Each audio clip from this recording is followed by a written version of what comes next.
Hello viewers, মোলাভস কিচেনে আপনাদের সকলকে স্বাগত। আমি মোয়াজ চলে এসেছি সয়া চিলি নিয়ে। চলুন দেখে নেওয়া যাক কীভাবে সয়া চিলি বানালাম।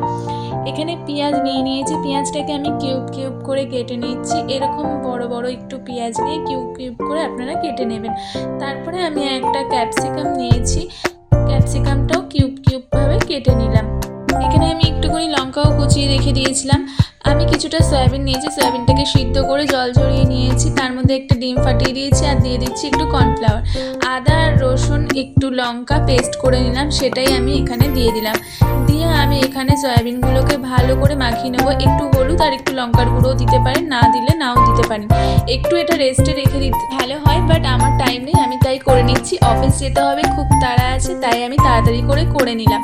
আপনাদের হাতে টাইম থাকলে আপনারা একটু রেস্টে রেখে দেবেন, তাহলে খেতে ভালো হয়। তো এরকমভাবে সয়াবিনের পকোড়াগুলো ভেজে নিতে হবে। তারপরে একটুখানি রসুন কুচি, লঙ্কা কুচি আর একটু আদা কুচি নিলাম।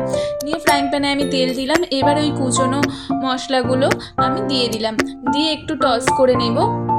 আমার রসুন আদা লঙ্কাটা টস করা হয়ে গেছে। এই টস করা মশলার মধ্যে আমি কেটে রাখা সবজিগুলো দিয়ে দিলাম পেঁয়াজ আর ক্যাপসিকাম।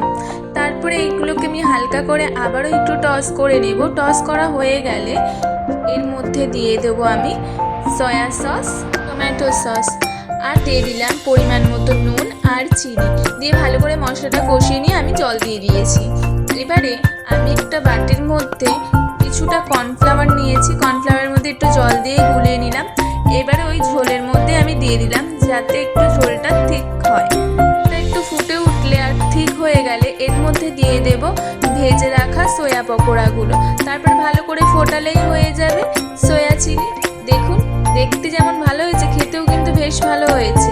দেরি না করে ঝটপট তৈরি করে ফেলুন তাহলে। Thank you for watching.